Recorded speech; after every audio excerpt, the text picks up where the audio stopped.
வணக்கம், இது ஆர்த்தி கஃபே.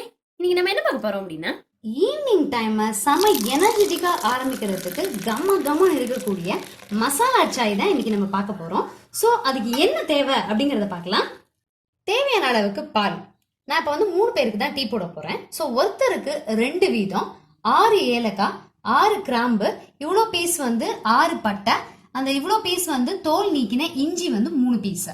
என்ன டீ நம்ம யூஸ் பண்றோமோ நார்மலா அந்த டீ தூள். சர்க்கரைக்கு பதிலாக நான் வந்து நாட்டு சர்க்கரை எடுத்து வச்சிருக்கேன். நீங்க சர்க்கரையும் யூஸ் பண்ணிக்கலாம். இப்போ என்ன பண்ணிடலாம் அப்படின்னா, இந்த ஏலக்காய், கிராம்பு, பட்டை, இஞ்சி எல்லாத்தையுமே நல்லா தட்டி வச்சிருவோம். நாளையுமே நல்லா தட்டி வச்சாச்சு. இதுல ஒரு 3/4 கப்பு தண்ணி விட்டுக்கலாம். இதை வந்து அப்படியே கொதிக்க விடணும். அந்த வாசனை வந்து நல்லா அப்படியே வரணும். இதை கொதிக்க விட்டுட்டு பார்க்கலாம். இது நல்லா கொதிச்சிருச்சு, வாசனை சூப்பரா வருது. இப்போ வந்து நம்ம டீ தூளை போட்டுடலாம். டீ தூளை பொறுத்த வரைக்கும் ஸ்ட்ராங்கா இருக்கணும், லைட்டா இருக்கணும் அப்படிங்கறதுல அவங்களுடைய விருப்பம். ஸோ அதனால எனக்கு பொறுத்த வரைக்கும் கொஞ்சம் நான் வந்து ஸ்ட்ராங்காக தான் விரும்புவோம் எங்கள் வீட்டில். அதனால நான் வந்து கொஞ்சம் ஒருத்தருக்கு ஒரு 3 ஸ்பூன் வீதம் டீ போடுறேன். டீ தூள் நான் எடுத்துக்கிட்டது 3/4 கப்பு தண்ணி. அது வந்து 1/2 கப்பு தண்ணியை இப்போ வந்து சுண்டி இருக்கும். இந்த ஸ்டேஜில் நம்ம வந்து பாலை ஊற்றிடலாம். டீ போட்டு ரொம்ப நேரம், டீ தூள் போட்டு ரொம்ப நேரம் கொதிக்க விட வேண்டாம், ஒரு கசப்பு தட்டிடும். ஸோ டீ தூள் போட்டு ஒரு 1/2 நிமிஷம் மட்டும்தான் இருந்தது அது. இப்போ நான் பால் ஊற்றிடுறேன். பால் எவ்வளவு அப்படின்னு பார்த்தீங்கன்னா, நான் வந்து ஒரு 2.5 கப்பு விடுறேன்.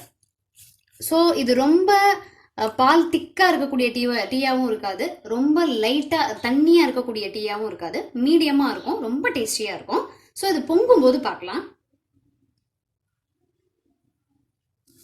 ஸோ பொங்கிடுச்சு, நான் ஆஃப் பண்ணிடுறேன். வடிகட்டினா இது வந்து டபுள் லேயர் இருக்கிற வடிகட்டினா டக்குன்னு வடிகட்டிடும். சிங்கிள் லேயரா இருந்தது அப்படின்னா நம்ம 2 தடவை வடிகட்டிக்கலாம். ஸோ அப்படியே ஊற்றுவோம். அந்த டார்க்னஸ் எவ்வளோ வேணும் அப்படிங்கிறதுலாம் நம்மளுடைய இஷ்டம். ஒரு சிலர் வந்து ரொம்ப லைட்டாக வேணும்னு கேட்பாங்க டீ, ஒரு சிலர் வந்து நல்ல டார்க்காக இருக்கணும் அப்படின்னு விரும்புவாங்க. அதெல்லாம் நம்ம வீட்டில் இருக்கிறவங்களோட இஷ்டத்தை பொறுத்து.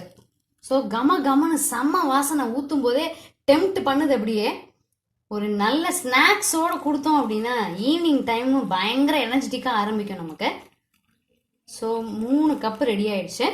ஆற்றும் போதே செம வாசனைங்க. நீங்கள் கண்டிப்பாக ட்ரை பண்ணி பாருங்க, உங்களுக்கு ரொம்ப பிடிச்சிருக்கும். நீங்கள் வீட்டுக்கு வரும்போதே யாருக்காவது போட்டு கொடுங்க, கண்டிப்பாக உங்ககிட்ட ரெசிபி என்ன அப்படின்னு கேட்டுட்டு போவாங்க. அவ்வளோ சூப்பரான ஒரு வாசனையோட ஒரு கம மசாலா சாய் இது.